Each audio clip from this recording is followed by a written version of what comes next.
This is a continuation of O Pioneers by Willa Cather, comprising Part 1, Chapters 4 and 5, and Part 2, Chapters 1 and 2. Part 1, Chapter 4. For the first 3 years after John Bergson's death, the affairs of his family prospered. Then came the hard times that brought everyone on the divide to the brink of despair, 3 years of drought and failure, the last struggle of a wild soil against the encroaching plowshare. The first of these fruitless summers the Bergson boys bore courageously. The failure of the corn crop made labor cheap. Lou and Oscar hired 2 men and put in bigger crops than ever before. They lost everything they spent. The whole country was discouraged. Farmers who were already in debt had to give up their land. A few foreclosures demoralized the county. The settlers sat about on the wooden sidewalks in the little town and told each other that the country was never meant for men to live in.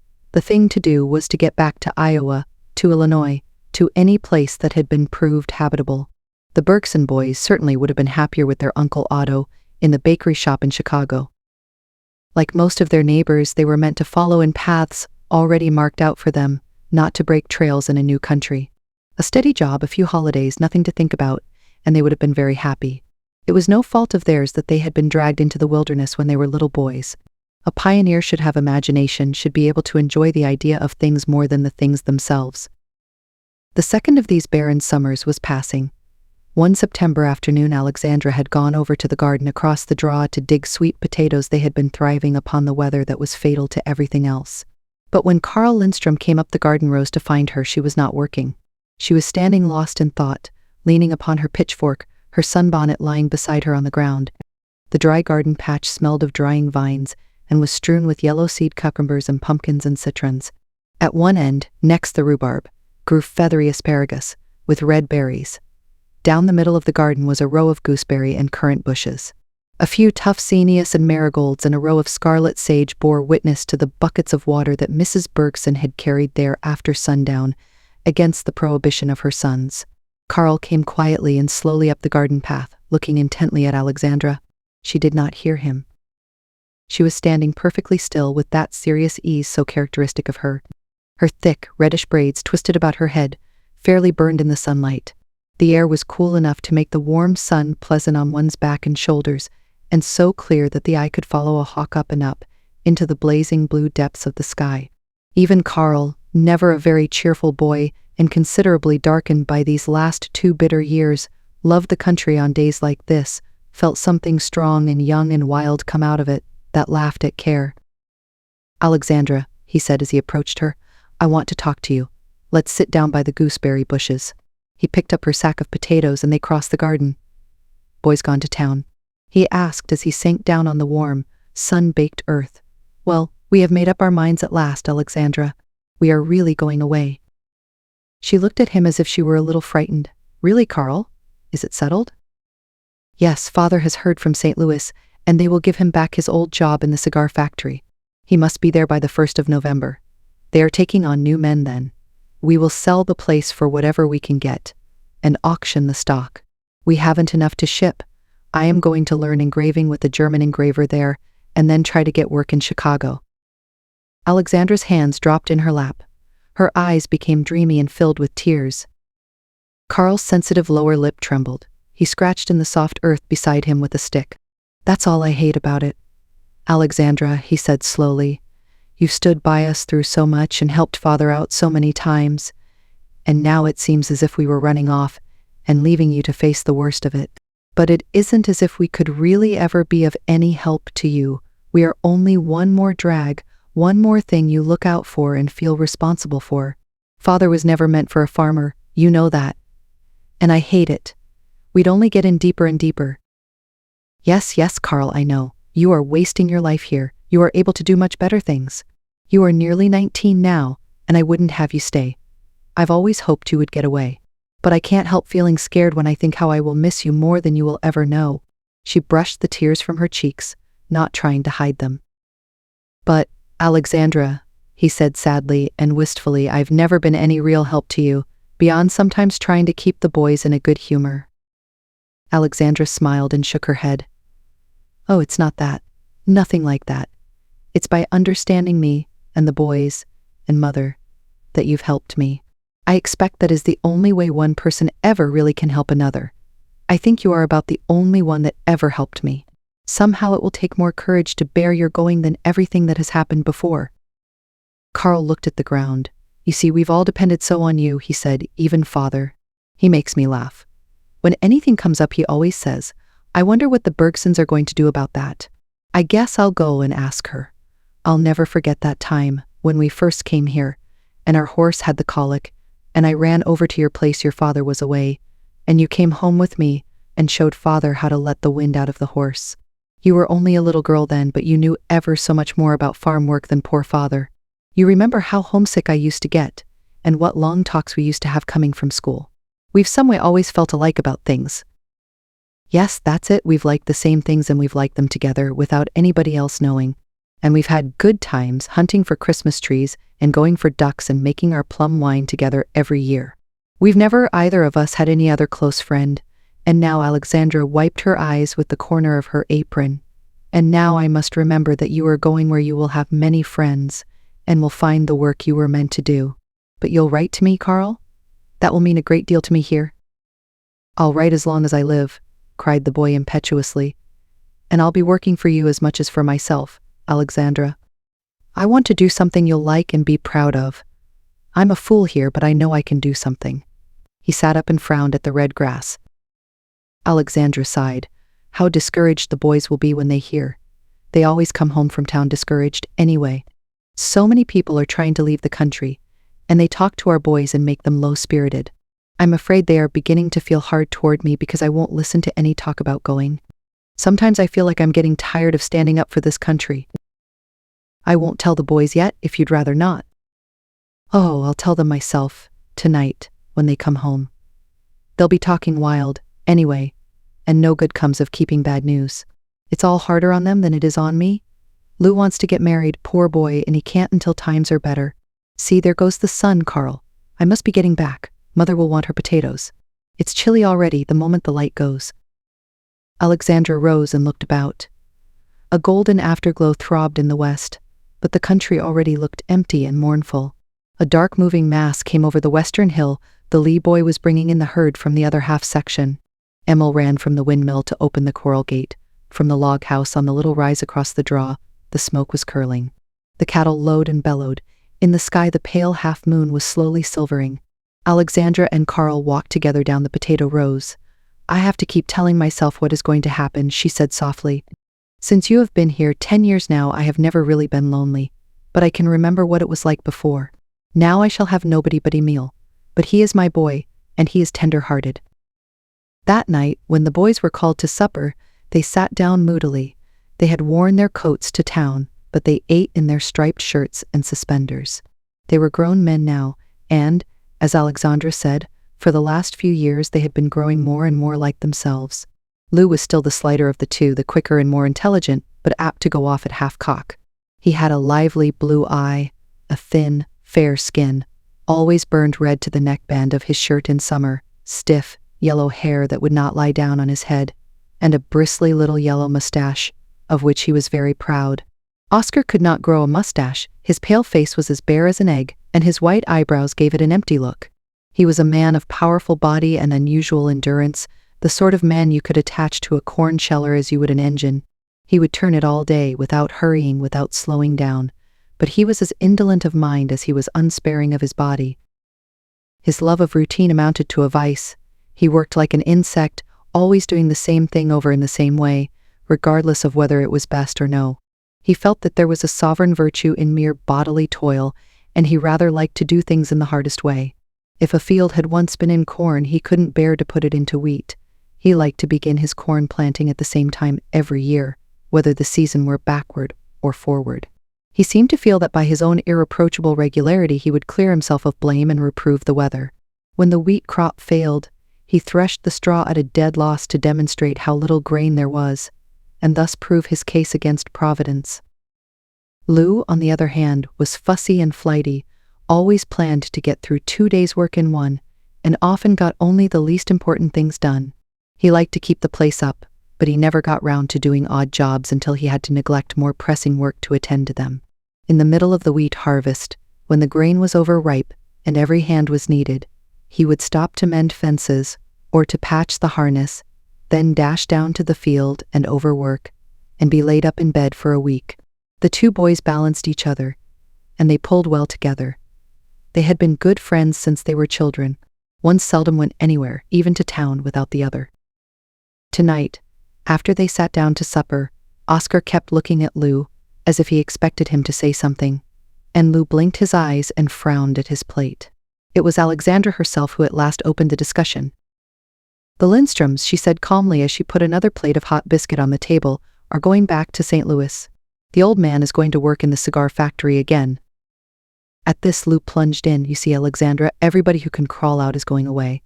There's no use of us trying to stick it out, just to be stubborn. There's something in knowing when to quit." "Where do you want to go, Lou?" "Lou?" "Any place where things will grow," said Oscar grimly. Lou reached for a potato. "Chris Arnson has traded his half-section for a place down on the river." "Who did he trade with?" "Charlie Fuller, in town." "Fuller, the real estate man. You see, Lou, that Fuller has a head on him. He's buying and trading for every bit of land he can get up here. It'll make him a rich man someday. He's rich now, that's why he can take a chance. Why can't we? We'll live longer than he will. Someday the land itself will be worth more than all we can ever raise on it." Lou laughed. "It could be worth that, and still not be worth much. Why, Alexandra, you don't know what you're talking about. Our place wouldn't bring now what it would 6 years ago. The fellows that settled up here just made a mistake. Now they're beginning to see this high land wasn't never meant to grow nothing on, and everybody who ain't fixed to graze cattle is trying to crawl out. It's too high to farm up here. All the Americans are skinning out. That man Percy Adams, north of town, told me that he was going to let Fuller take his land and stuff for $400 and a ticket to Chicago." "There's Fuller again," Alexandra exclaimed. "I wish that man would take me for a partner. He's feathering his nest. If only poor people could learn a little from rich people. But all these fellows who are running off are bad farmers like poor Mr. Lindstrom. They couldn't get ahead even in good years, and they all got into debt while Father was getting out. I think we ought to hold on as long as we can on Father's account. He was so set on keeping this land. He must have seen harder times than this here. How was it in the early days, Mother?" Mrs. Bergson was weeping quietly. These family discussions always depressed her and made her remember all that she had been torn away from. "I don't see why the boys are always taking on about going away," she said, wiping her eyes. "I don't want to move again, out to some raw place, maybe, where we'd be worse off than we are here, and all to do over again. I won't move. If the rest of you go, I will ask some of the neighbors to take me in, and stay and be buried by Father. I'm not going to leave him by himself on the prairie for cattle to run over." She began to cry more bitterly. The boys looked angry. Alexandra put a soothing hand on her mother's shoulder. "There's no question of that, Mother. You don't have to go if you don't want to. 1/3 of the place belongs to you by American law, and we can't sell without your consent. We only want you to advise us. How did it used to be when you and Father first came? Was it really as bad as this or not?" "Oh, worse. Much worse," moaned Mrs. Bergson. "Druth, chintz bugs, hail, everything. My garden all cut to pieces like sauerkraut. No grapes on the creek, no nothing. The people all lived just like coyotes." Oscar got up and tramped out of the kitchen. Lou followed him. They felt that Alexandra had taken an unfair advantage in turning their mother loose on them. The next morning they were silent and reserved. They did not offer to take the women to church, but went down to the barn immediately after breakfast and stayed there all day. When Carl Lindstrom came over in the afternoon, Alexandra winked to him and pointed toward the barn. He understood her and went down to play cards with the boys. They believed that a very wicked thing to do on Sunday, and it relieved their feelings. Alexandra stayed in the house. On Sunday afternoon, Mrs. Bergson always took a nap, and Alexandra read.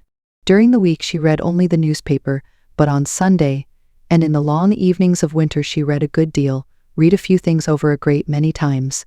She knew long portions of the Frithjof saga by heart, and, like most Swedes who read it all, she was fond of Longfellow's verse, the ballads and the Golden Legend and the Spanish Student. Today she sat in the wooden rocking chair with the Swedish Bible open on her knees, but she was not reading. She was looking thoughtfully away at the point where the upland road disappeared over the rim of the prairie. Her body was in an attitude of perfect repose, such as it was apt to take when she was thinking earnestly. Her mind was slow, truthful, steadfast. She had not the least spark of cleverness. All afternoon the sitting room was full of quiet and sunlight. Emil was making rabbit traps in the kitchen shed. The hens were clucking and scratching brown holes in the flower beds, and the wind was teasing the prince's feather by the door. That evening Carl came in with the boys to supper. "Emil," said Alexandra, when they were all seated at the table, "how would you like to go traveling? Because I am going to take a trip, and you can go with me if you want to." The boys looked up in amazement. They were always afraid of Alexandra's schemes. Carl was interested. "I've been thinking, boys," she went on, "that maybe I am too set against making a change. I'm going to take Brigham and the buckboard tomorrow and drive down to the river country and spend a few days looking over what they've got down there. If I find anything good, you boys can go down and make a trade." "Nobody down there will trade for anything up here," said Oscar gloomily. "That's just what I want to find out. Maybe they are just as discontented down there as we are up here. Things away from home often look better than they are. You know what your Hans Andersen book says, Carl, about the Swedes liking to buy Danish bread and the Danes liking to buy Swedish bread, because people always think the bread of another country is better than their own. Anyway, I've heard so much about the river farms, I won't be satisfied till I've seen for myself." Lou fidgeted. "Look out, don't agree to anything. Don't let them fool you." Lou was apt to be fooled himself. He had not yet learned to keep away from the shell game wagons that followed the circus. After supper, Lou put on a necktie and went across the fields to court Annie Lee, and Carl and Oscar sat down to a game of checkers, while Alexandra read The Swiss Family Robinson aloud to her mother and Emil. It was not long before the two boys at the table neglected their game to listen. They were all big children together, and they found the adventures of the family in the tree house so absorbing that they gave them their undivided attention. Part 1, Chapter 5. Alexandra and Emil spent 5 days down among the river farms, driving up and down the valley. Alexandra talked to the men about their crops and to the women about their poultry. She spent a whole day with one young farmer who had been away at school and who was experimenting with a new kind of clover hay. She learned a great deal. As they drove along, she and Emil talked and planned. At last, on the 6th day, Alexandra turned Brigham's head northward and left the river behind. "There's nothing in it for us down there, Emil. There are a few fine farms, but they are owned by the rich men in town and couldn't be bought.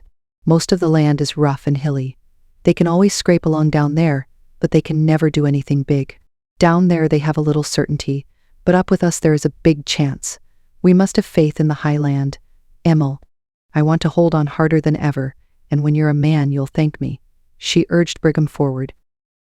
When the road began to climb the first long swells of the divide, Alexandra hummed an old Swedish hymn, and Emil wondered why his sister looked so happy. Her face was so radiant that he felt shy about asking her. For the first time perhaps since that land emerged from the waters of geologic ages, a human face was set toward it with love and yearning. It seemed beautiful to her, rich and strong and glorious. Her eyes drank in the breadth of it, until her tears blinded her. Then the genius of the divide, the great, free spirit which breathes across it, must have bent lower than it ever bent to a human will before. The history of every country begins in the heart of a man or a woman. Alexandra reached home in the afternoon.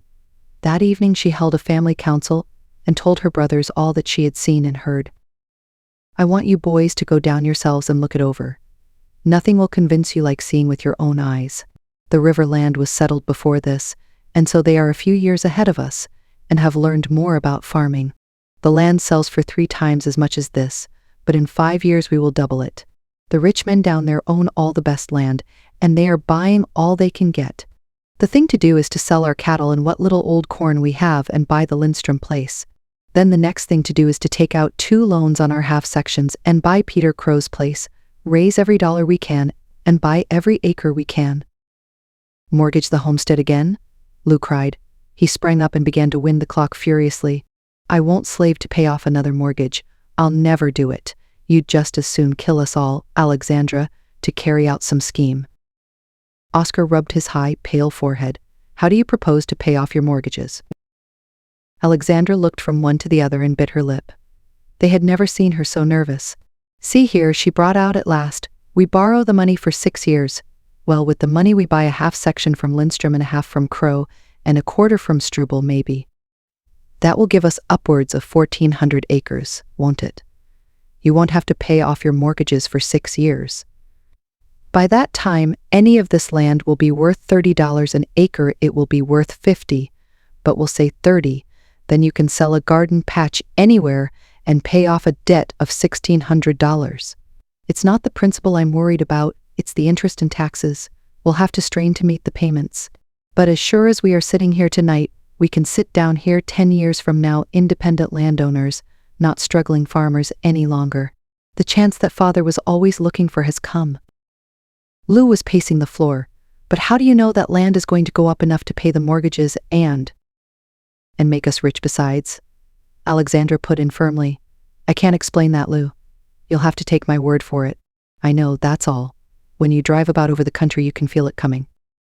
Oscar had been sitting with his head lowered, his hands hanging between his knees. But we can't work so much land, he said dully, as if he were talking to himself. We can't even try. It would just lie there and we'd work ourselves to death. He sighed and laid his calloused fist on the table. Alexandra's eyes filled with tears. She put her hand on his shoulder. You poor boy, you won't have to work it. The men in town who are buying up other people's land don't try to farm it. They are the men to watch in a new country. Let's try to do like the shrewd ones, and not like these stupid fellows. I don't want you boys always to have to work like this. I want you to be independent and a meal to go to school. Lou held his head as if it were splitting. Everybody will say we are crazy. It must be crazy, or everybody would be doing it. If they were, we wouldn't have much chance. No, Lou. I was talking about that with the smart young man who is raising the new kind of clover. He says the right thing is usually just what everybody don't do. Why are we better fixed than any of our neighbors? Because Father had more brains. Our people were better people than these in the old country. We ought to do more than they do and see further ahead. Yes, Mother, I'm going to clear the table now. Alexandra rose. The boys went to the stable to see to the stock, and they were gone a long while. When they came back, Lou played on his drag harmonica and Oscar sat figuring at his father's secretary all evening. They said nothing more about Alexandra's project, but she felt sure now that they would consent to it. Just before bedtime, Oscar went out for a pail of water. When he did not come back, Alexandra threw a shawl over her head and ran down the path to the windmill. She found him sitting there with his head in his hands, and she sat down beside him. Don't do anything you don't want to do, Oscar, she whispered. She waited a moment, but he did not stir. I won't say any more about it if you'd rather not. What makes you so discouraged? I dread signing my name to them pieces of paper, he said slowly. All the time I was a boy we had a mortgage hanging over us. Then don't sign one.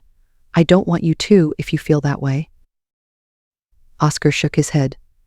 No, I can see there's a chance that way. I've thought a good while there might be. We're in so deep now we might as well go deeper, but it's hard work pulling out of debt. Like pulling a threshing machine out of the mud, breaks your back. Me and Lou's worked hard, and I can't see it's got us ahead much. Nobody knows about that as well as I do, Oscar. That's why I want to try an easier way. I don't want you to have to grub for every dollar. Yes, I know what you mean. Maybe it'll come out right, but signing papers is signing papers. There ain't no maybe about that. He took his pail and trudged up the path to the house. Alexandra drew her shawl closer about her and stood leaning against the frame of the mill, looking at the stars which glittered so keenly through the frosty autumn air. She always loved to watch them, to think of their vastness and distance, and of their ordered march.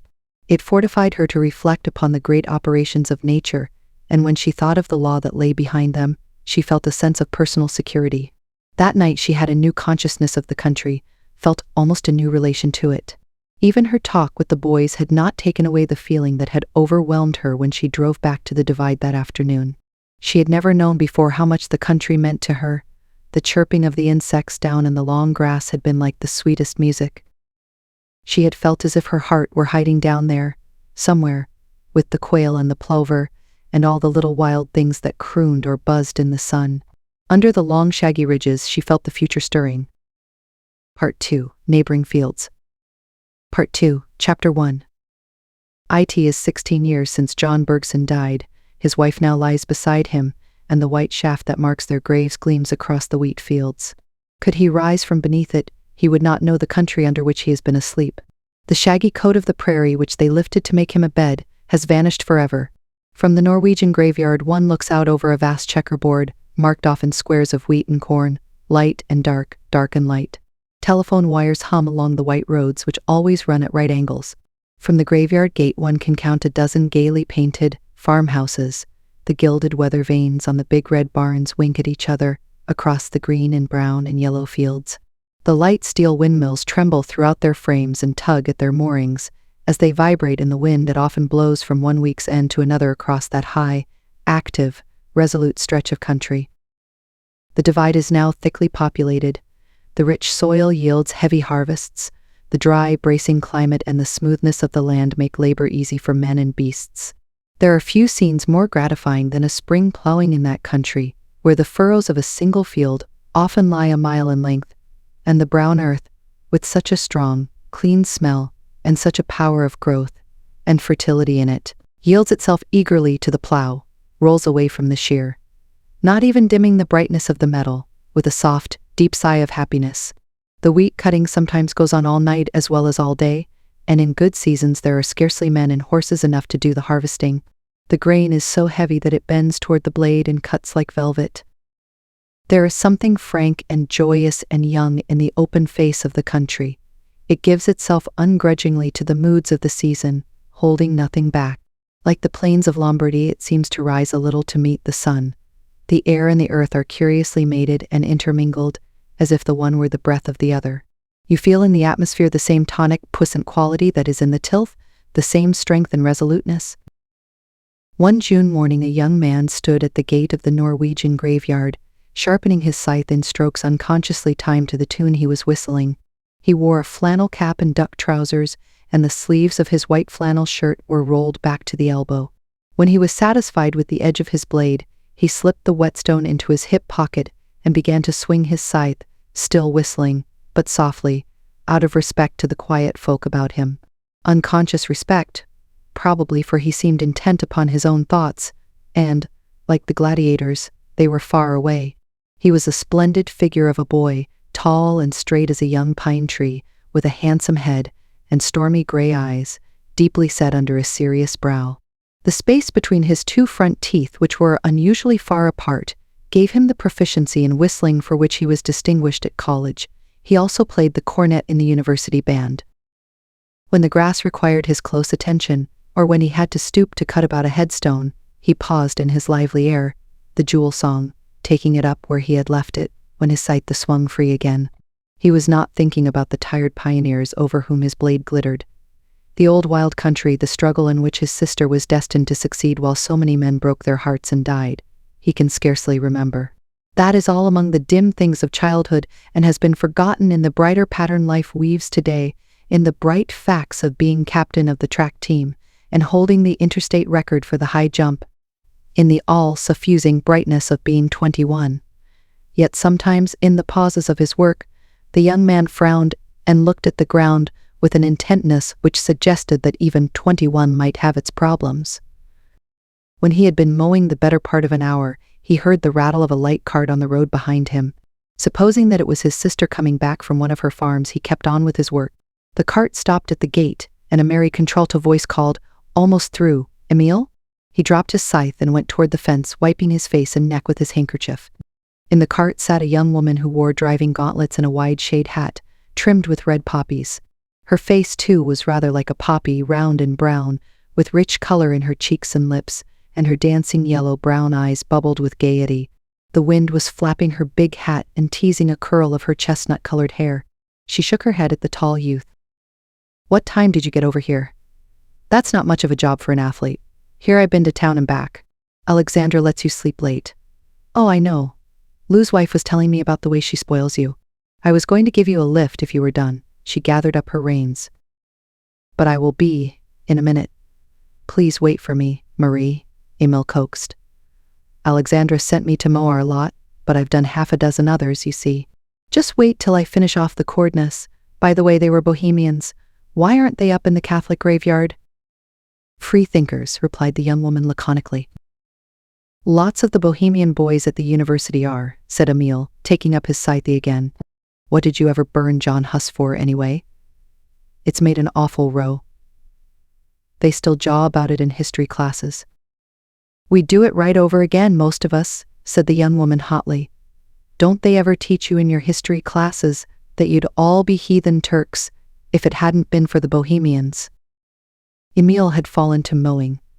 "Oh, there's no denying you're a spunky little bunch, you Czechs," he called back over his shoulder.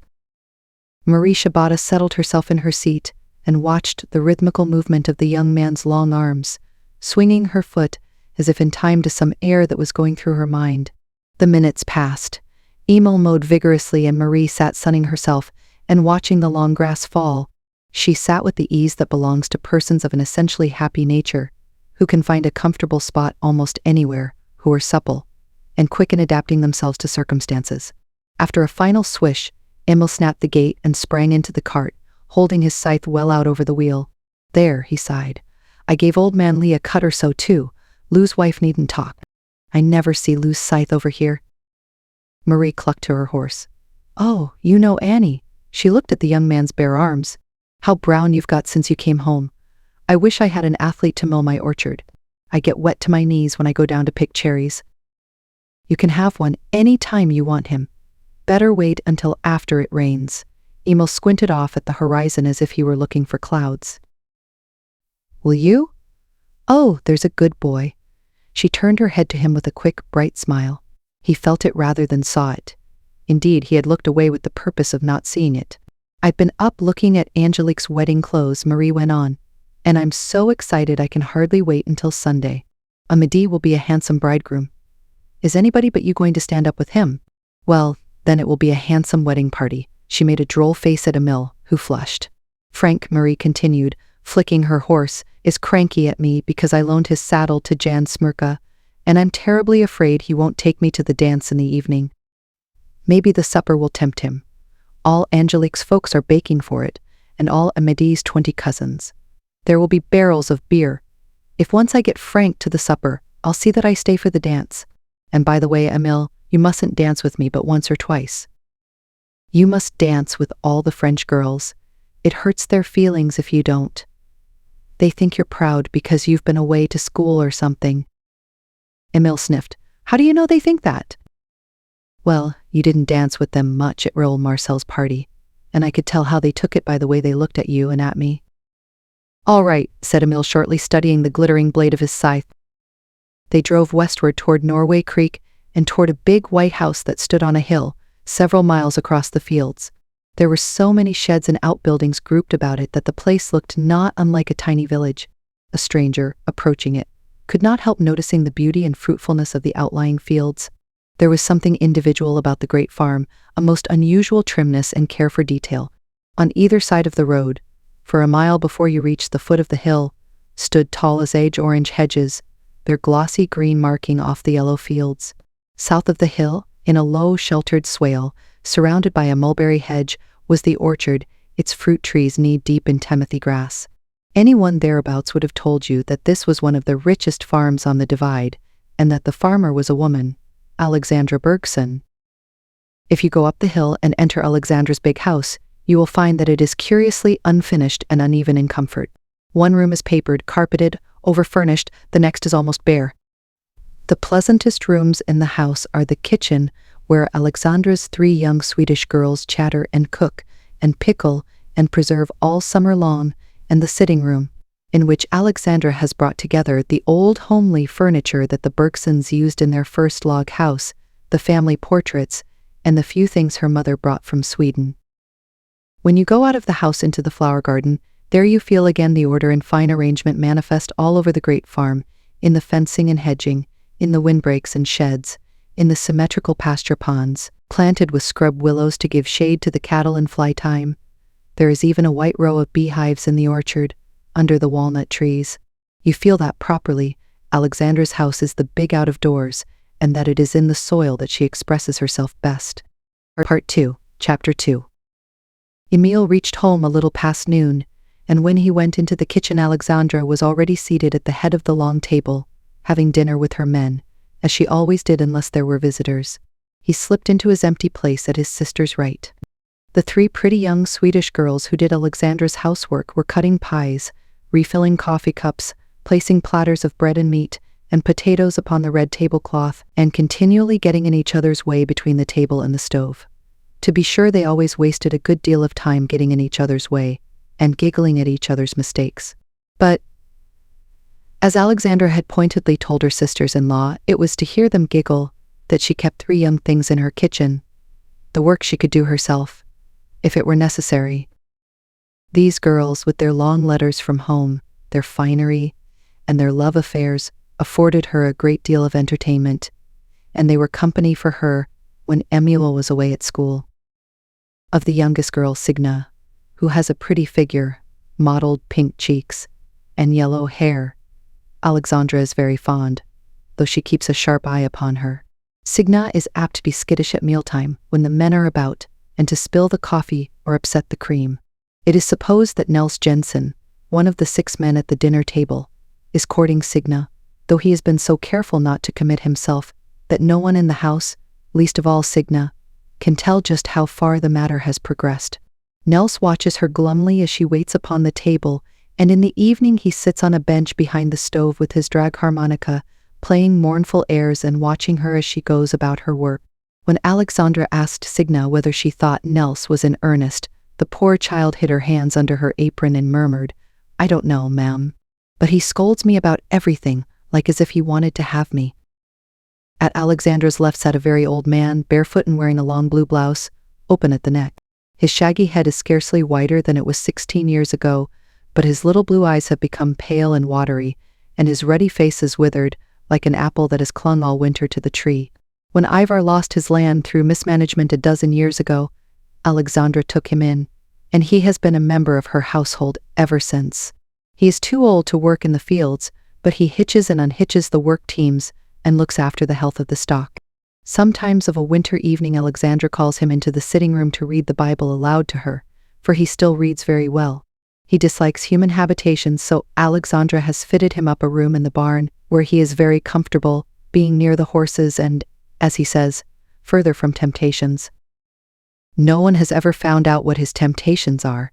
In cold weather he sits by the kitchen fire and makes hammocks or mends harness until it is time to go to bed. Then he says his prayers at great length behind the stove, puts on his buffalo skin coat, and goes out to his room in the barn. Alexandra herself has changed very little. Her figure is fuller, and she has more color. She seems sunnier and more vigorous than she did as a young girl, but she still has the same calmness and deliberation of manner, the same clear eyes, and she still wears her hair in 2 braids wound round her head. It is so curly that fiery ends escape from the braids and make her head look like one of the big double sunflowers that fringe her vegetable garden. Her face is always tanned in summer, for her sunbonnet is oftener on her arm than on her head, but where her collar falls away from her neck, or where her sleeves are pushed back from her wrist, the skin is of such smoothness and whiteness as none but Swedish women ever possess, skin with the freshness of the snow itself. Alexandra did not talk much at the table, but she encouraged her men to talk, and she always listened attentively, even when they seemed to be talking foolishly.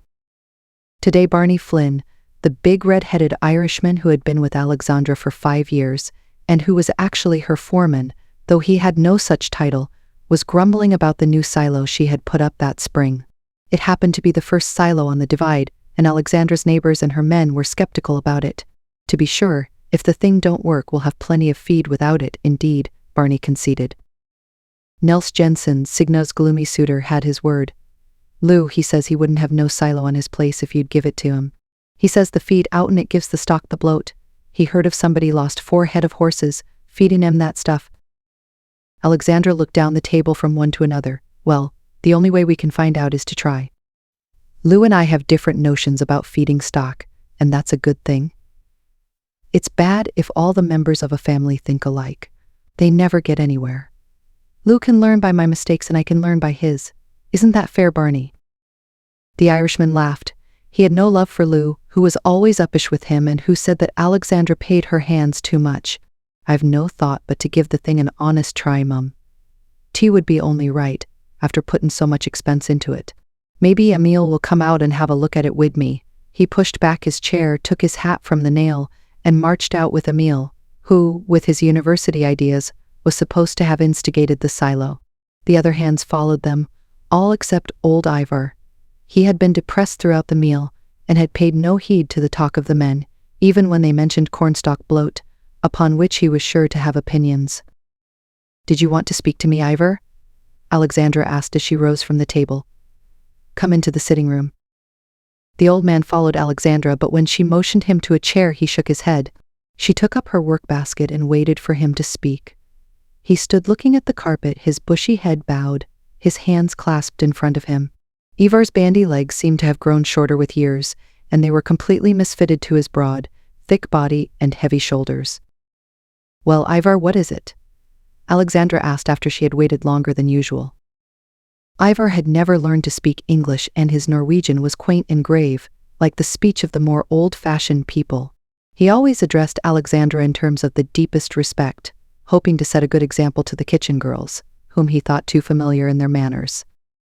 "Mistress," he began faintly without raising his eyes, "the folk have been looking coldly at me of late. You know there has been talk." "Talk about what, Ivar?" "About sending me away to the asylum." Alexandra put down her sewing basket. "Nobody has come to me with such talk," she said decidedly. "Why need you listen? You know I would never consent to such a thing." Ivar lifted his shaggy head and looked at her out of his little eyes. "They say that you cannot prevent it if the folk complain of me, if your brothers complain to the authorities. They say that your brothers are afraid, God forbid, that I may do you some injury when my spells are on me. Mistress, how can anyone think that I could bite the hand that fed me?" The tears trickled down on the old man's beard. Alexandra frowned. "Ivar, I wonder at you, that you should come bothering me with such nonsense. I am still running my own house, and other people have nothing to do with either you or me. So long as I am suited with you, there is nothing to be said." Ivar pulled a red handkerchief out of the breast of his blouse and wiped his eyes and beard. "But I should not wish you to keep me if, as they say, it is against your interests, and if it is hard for you to get hands, because I am here." Alexandra made an impatient gesture, but the old man put out his hand and went on earnestly. "Listen, mistress, it is right that you should take these things into account. You know that my spells come from God, and that I would not harm any living creature. You believe that everyone should worship God in the way revealed to him. But that is not the way of this country. The way here is for all to do alike. I am despised because I do not wear shoes, because I do not cut my hair, and because I have visions. At home, in the old country, there were many like me who had been touched by God, or who had seen things in the graveyard at night, and were different afterward. We thought nothing of it, and let them alone. But here, if a man is different in his feet or in his head, they put him in the asylum. Look at Peter Kralik. When he was a boy, drinking out of a creek, he swallowed a snake, and always after that he could eat only such food as the creature liked, for when he ate anything else, it became enraged and gnawed him. When he felt it whipping about in him, he drank alcohol to stupefy it and get some ease for himself. He could work as good as any man, and his head was clear, but they locked him up for being different in his stomach. That is the way they have built the asylum for people who are different, and they will not even let us live in the holes with the badgers. Only your great prosperity has protected me so far. If you had had ill fortune, they would have taken me to Hastings long ago." As Ivar talked, his gloom lifted. Alexandra had found that she could often break his fasts and long penances by talking to him and letting him pour out the thoughts that troubled him. Sympathy always cleared his mind, and ridicule was poison to him. "There is a great deal in what you say, Ivar. Like as not they will be wanting to take me to Hastings because I have built a silo, and then I may take you with me. But at present I need you here. Only don't come to me again telling me what people say. Let people go on talking as they like, and we will go on living as we think best. You have been with me now for 12 years, and I have gone to you for advice oftener than I have ever gone to anyone. That ought to satisfy you." Ivar bowed humbly. "Yes, mistress, I shall not trouble you with their talk again. And as for my feet, I have observed your wishes all these years, though you have never questioned me, washing them every night, even in winter." Alexandra laughed. "Oh, never mind about your feet, Ivar. We can remember when half our neighbors went barefoot in summer. I expect old Mrs. Lee would love to slip her shoes off now sometimes if she dared. I'm glad I'm not Lou's mother-in-law." Ivar looked about mysteriously and lowered his voice almost to a whisper. "You know what they have over at Lou's house? A great white tub, like the stone water troughs in the old country, to wash themselves in. When you sent me over with the strawberries, they were all in town but the old woman, Lee, and the baby. She took me in and showed me the thing, and she told me it was impossible to wash yourself clean in it, because in so much water, you could not make a strong suds. So when they fill it up and send her in there, she pretends and makes a splashing noise. Then, when they are all asleep, she washes herself in a little wooden tub she keeps under her bed. Alexandra shook with laughter. Poor old Mrs. Lee. They won't let her wear nightcaps either. Never mind, when she comes to visit me, she can do all the old things in the old way and have as much beer as she wants. We'll start an asylum for old-time people, Ivar. Ivar folded his big handkerchief carefully and thrust it back into his blouse. This is always the way, mistress. I come to you sorrowing, and you send me away with a light heart. And will you be so good as to tell the Irishman that he is not to work the brown gelding until the sore on its shoulder is healed? That I will. Now go and put Emil's mare to the cart. I am going to drive up to the North Quarter to meet the man from town who is to buy my alfalfa hay. This concludes the second part of 6 total of O Pioneers by Willa Cather, produced by Best Audiobooks for free.